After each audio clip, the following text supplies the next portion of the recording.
Yes sir.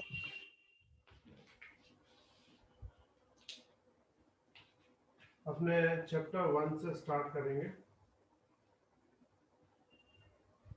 ठीक है। अब चैप्टर 1 में स्टार्टिंग में हमने जो टॉपिक पढ़ा था वो था क्वांटाइजेशन। फॉर्मूला तुम्हें शायद याद होगी। सिंपल थी, Q is equal to any. और ये जो Q is equal to any है, इसमें बहुत सारे अलग अलग टाइप के क्वेश्चंस आते हैं। इसमें n फाइंड करने का एक ये वाला मेथड भी तुम्हें शायद याद होगा। अगर कभी चार्ज मास के फॉर्म में फाइंड करने के बोले तो हम n ऐसे फाइंड कर सकते हैं। Got it? यस पीछे आंसर देते जाना, समझ में आया कि नहीं है बोलते जाना।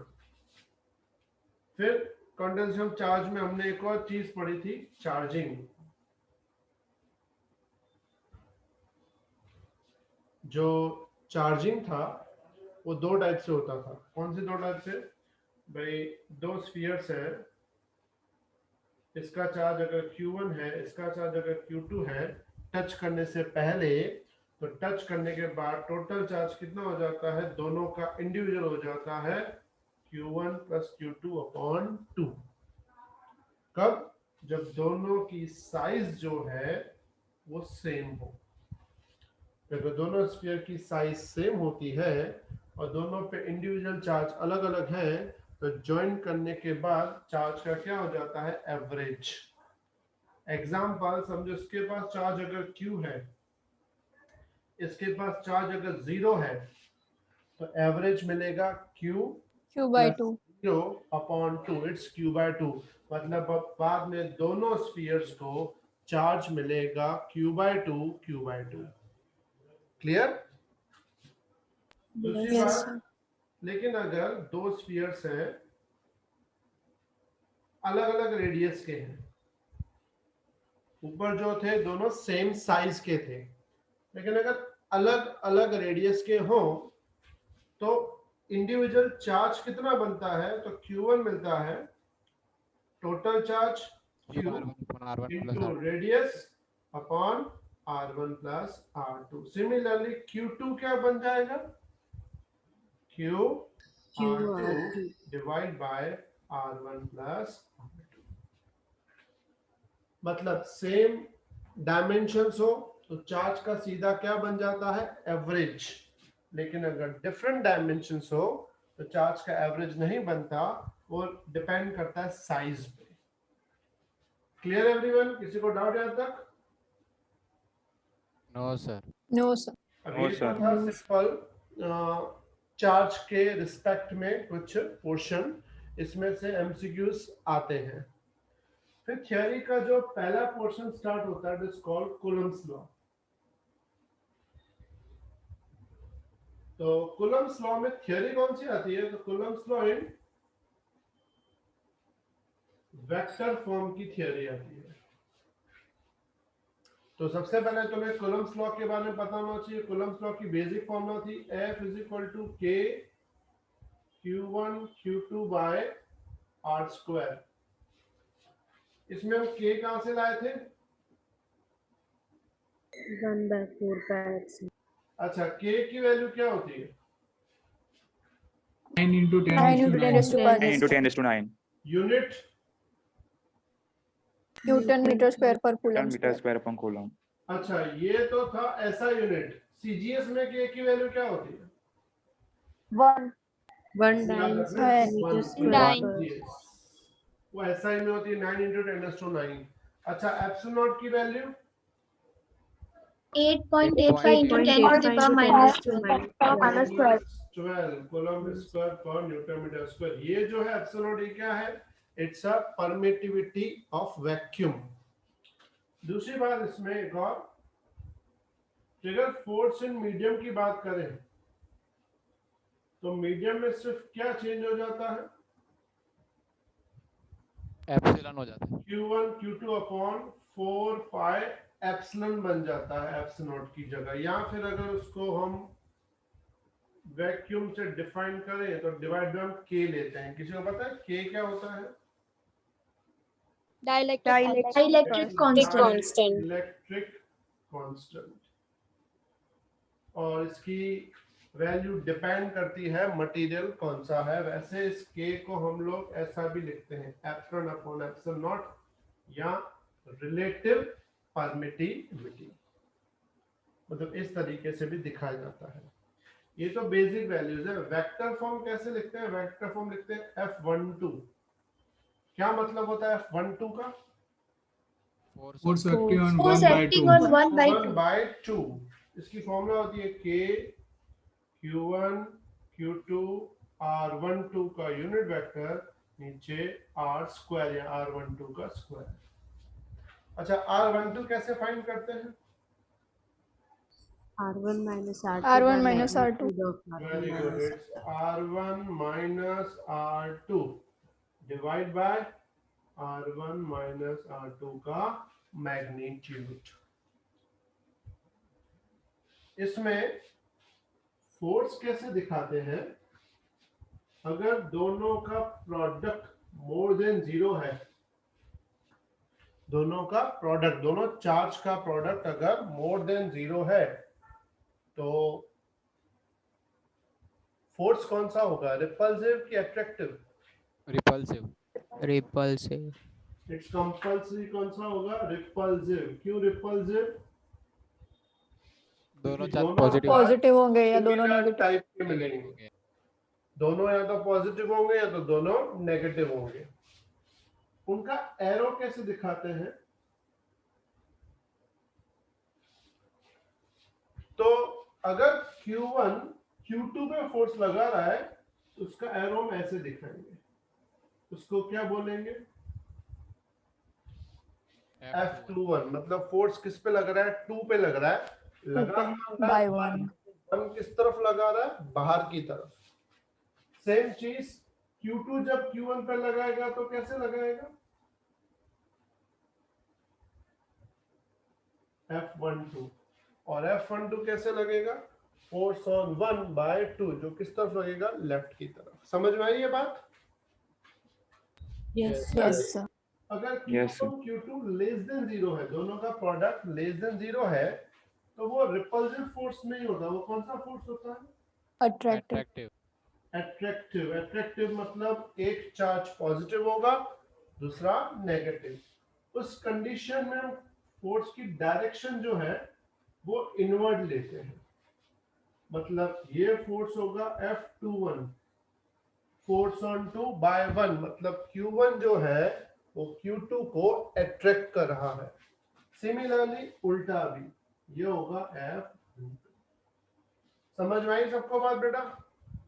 Yes sir. Yes sir. Yes. दूसरी बात, ये तो हुआ सिंपल फोर्स। इसमें कभी कभी रिजल्टेंट 0 की बात करते हैं। जैसे एग्जांपल,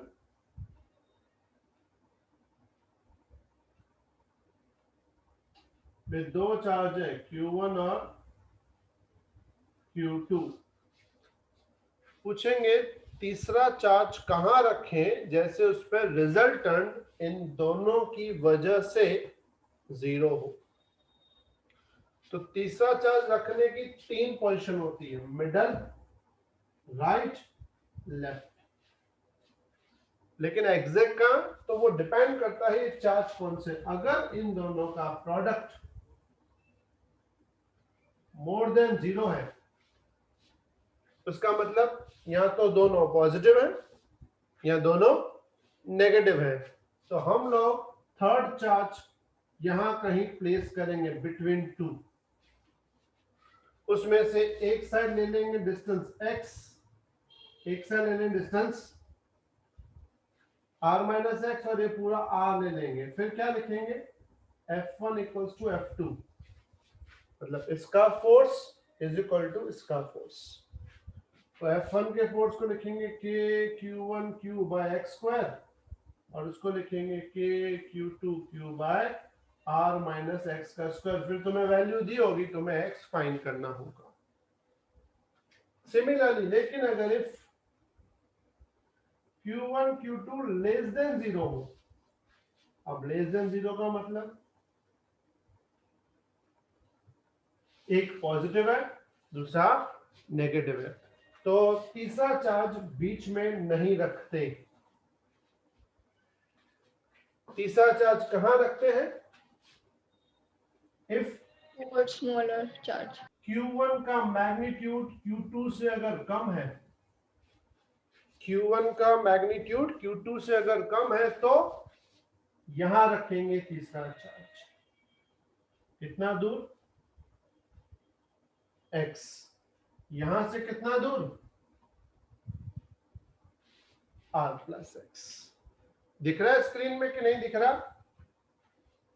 दिख रहा है सर। सर वो नीचे का नहीं दिख रहा। पीछे का नहीं दिख रहा है। नाउ। हाँ सर। हाँ सर आगे।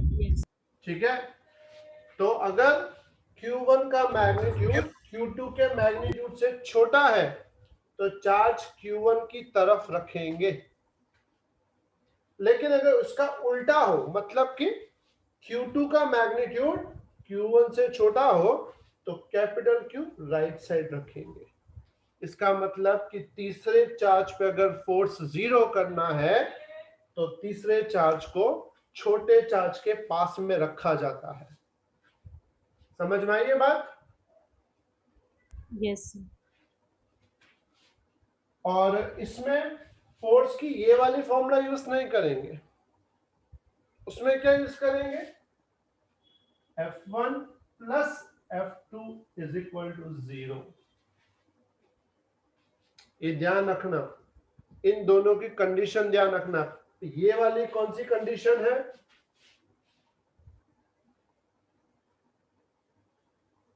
जब दोनों चार्ज पॉजिटिव हो या नेगेटिव हो। और ये कौन सी कंडीशन है? जब एक चार्ज पॉजिटिव हो और दूसरा चार्ज नेगेटिव हो। समझ में आई सबको बात? Yes sir. Yes, sir. Clear? तो पहले इसको या तो स्क्रीनशॉट ले लो या 2 मिनट देख लो, फिर मैं इसको मिटा देता हूं, फिर आगे स्टार्ट करते हैं। चलो अब आगे बढ़ते हैं।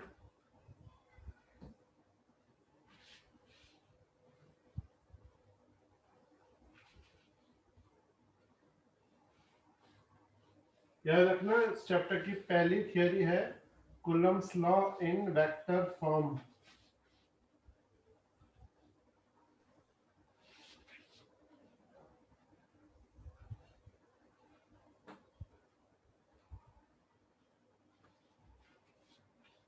चलो अभी फिर एक बार पूरा कॉन्सेंट्रेट करो।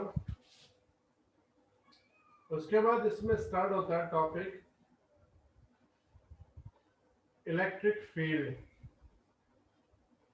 इलेक्ट्रिक फील्ड को डिनोट करते हैं ई से, और ई की जो बेसिक फॉर्मूला होती है वो होती है F अपॉन क्यू, या इसको बोलते हैं क्यू नॉट। वैसे इसमें क्यू नॉट का मतलब होता है टेस्ट चार्ज, और जो टेस्ट चार्ज है उसकी मिनिमम वैल्यू हम लोग लेते हैं 1.6 इंटू 10⁻⁻⁹ कूलम। मतलब किसी भी सोर्स चार्ज का इलेक्ट्रिक फील्ड फाइंड करना हो तो हमें मिनिमम चार्ज कौन सा लेना होता है? 1.6 10⁻⁻⁹। इसकी खुद की फॉर्मूला होती है सोर्स चार्ज के लिए, E is equal to KQ/R², और साथ में यूनिट वेक्टर। तो ये भी एक थियरी है, इसको नाम देते हैं हम लोग electric field of point charge. Point charge की इलेक्ट्रिक फील्ड। अब बताओ इलेक्ट्रिक फील्ड का यूनिट क्या होता है? न्यूटन पर कूलम। न्यूटन पर कूलम। इसके अलावा volt per metre. Very good, it's volt per metre. मतलब इलेक्ट्रिक फील्ड के दो यूनिट होते हैं, न्यूटन पर कूलम और वोल्ट पर मीटर। इसके अलावा एक और बात, अगर एक सोर्स चार्ज Q जो है अगर वो पॉजिटिव है तो उसकी इलेक्ट्रिक फील्ड लाइंस हमेशा बाहर की तरफ जाती है। पॉजिटिव चार्ज की फील्ड लाइंस हमेशा किस तरफ जाती हैं? बाहर। और नेगेटिव चार्ज की जो फील्ड लाइंस आती हैं वो हमेशा कहाँ आती है? अंदर। मतलब हम ऐसा बोल सकते हैं, positive charge always repel, negative charge always attract. इसको बोलते हैं हम दूसरी भाषा में रेडियली आउटवर्ड, और इसको हम क्या बोलते हैं? Radially inward. क्लियर? और इलेक्ट्रिक फील्ड की डायरेक्शन, फोर्स की डायरेक्शन नॉर्मली सेम होती है। जहां फोर्स की डायरेक्शन होती है, इलेक्ट्रिक फील्ड की डायरेक्शन भी वही होती है। इलेक्ट्रिक फील्ड में भी बहुत सारे क्वेश्चंस आते हैं, जैसे कि कुछ क्वेश्चंस वैसे ही था जो हमने इससे पहले डिस्कस किया था, फोर्स वाला। विद दो चार्ज दिए हैं, दो चार्ज के बीच में फोर्स जीरो कहाँ होगा? तो सिमिलरली इसमें भी आता है कि दो चार्ज दिए हैं, दो चार्ज के बीच में यहाँ आसपास इलेक्ट्रिक फील्ड कहाँ जीरो होगा?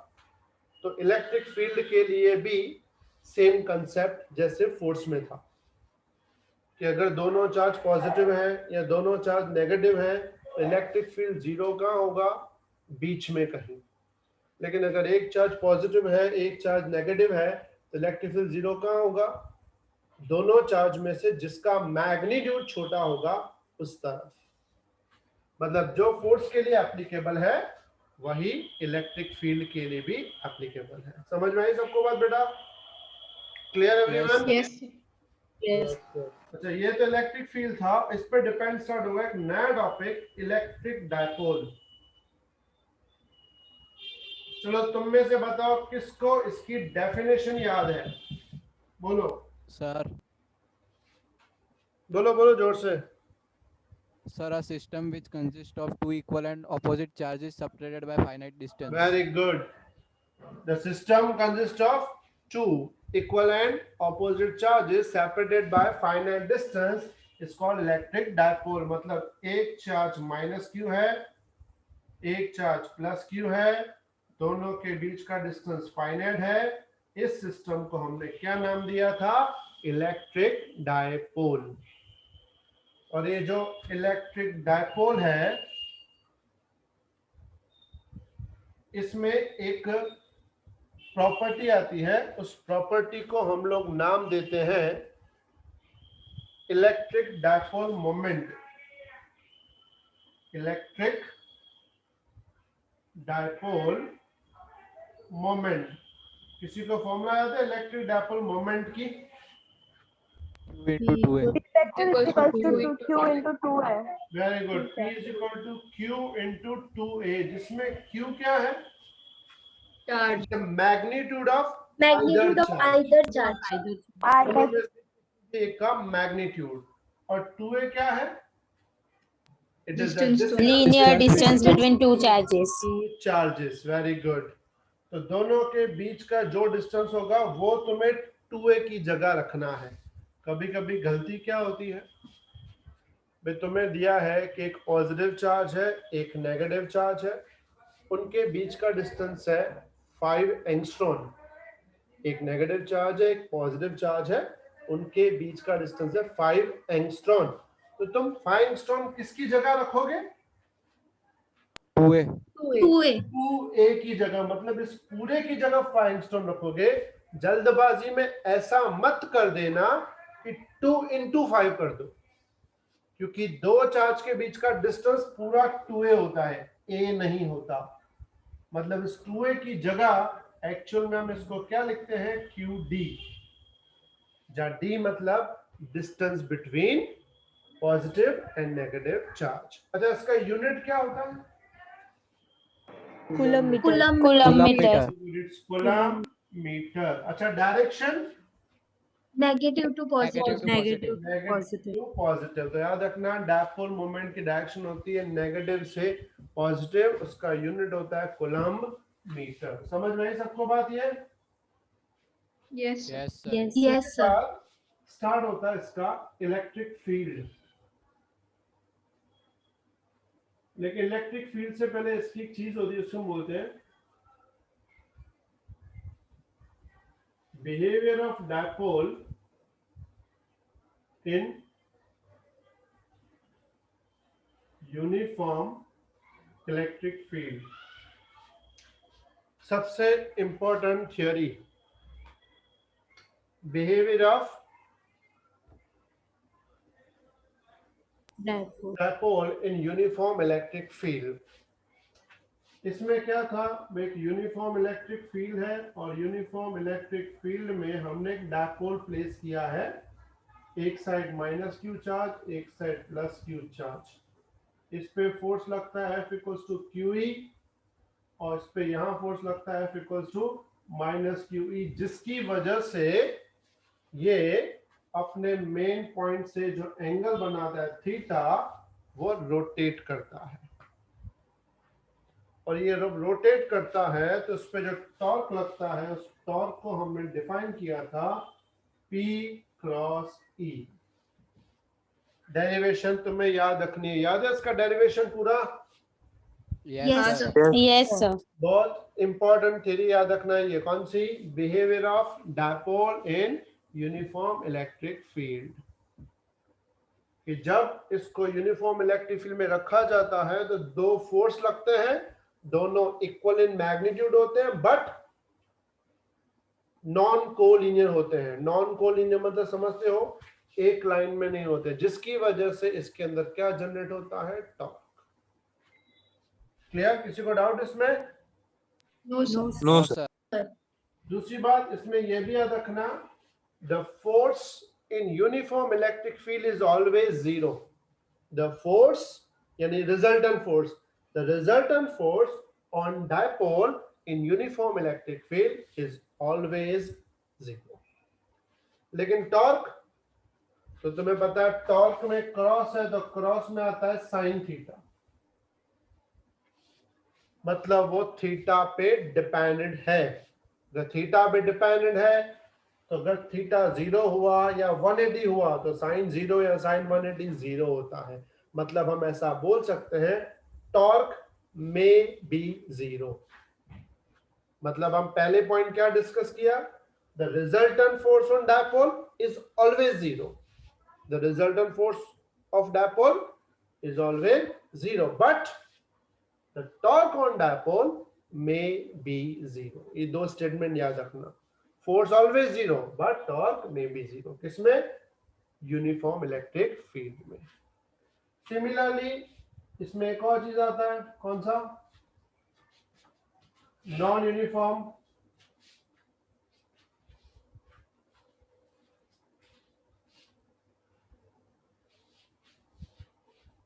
Force as well as torque. एक सेकेंड,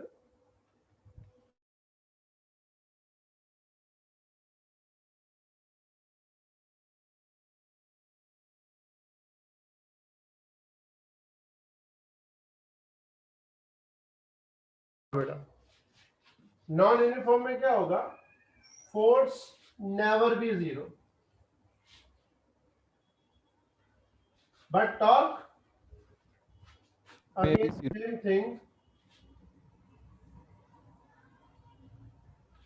मे बी 0। पता चला सबको? ये क्लियर? Yes, sir. तो जो नॉन यूनिफॉर्म इलेक्ट्रिक फील्ड है उसकी थियरी नहीं आती, उसके सिर्फ एमसीक्यूज टाइप आते हैं। और लेकिन जो यूनिफॉर्म इलेक्ट्रिक फील्ड है उसकी थियरी आती है, तो तुम्हें वो अच्छे से लर्न करनी है। Clear everyone? Yes, sir. Yes. इसके बाद स्टार्ट होता है electric field of dipole. Dipole का खुद का इलेक्ट्रिक फील्ड। तो तुम्हें याद होगा, डायपोल के दो इलेक्ट्रिक फील्ड होते हैं। पहला इलेक्ट्रिक फील्ड होता है ऑन Axis. एक्सिस। एक्सिस में कैसा है? ये नेगेटिव क्यू है, ये पॉजिटिव क्यू है, ये सेंटर है, यहां से a डिस्टेंस, यहां से माइनस a डिस्टेंस होता था। वैसे यहाँ पे है तो a डिस्टेंस बट माइनस सिर्फ हम किस लिए लेते थे? डायरेक्शन के लिए। यहां से कोई r डिस्टेंस पे पॉइंट है, उस पॉइंट पे इलेक्ट्रिक फील्ड फाइंड करना था सेम एक्सिस। तो हम इसमें इलेक्ट्रिक फील्ड लेते थे दो, एक पॉजिटिव चार्ज का और एक नेगेटिव चार्ज का। पॉजिटिव चार्ज का होता था के क्यू बाय आर माइनस ए का होल स्क्वायर और इसका होता था माइनस के Q by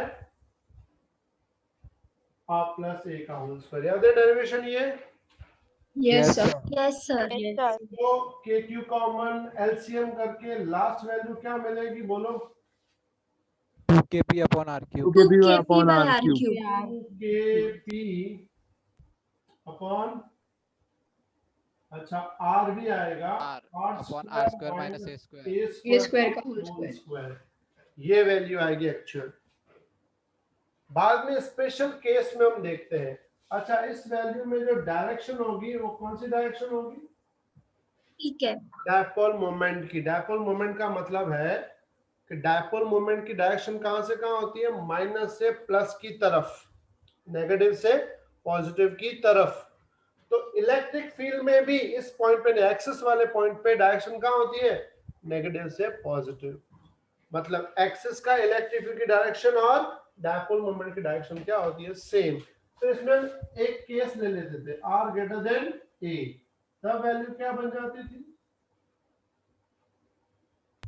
kp by r cube. r cube. समझ में आई सबको बात? Clear everyone?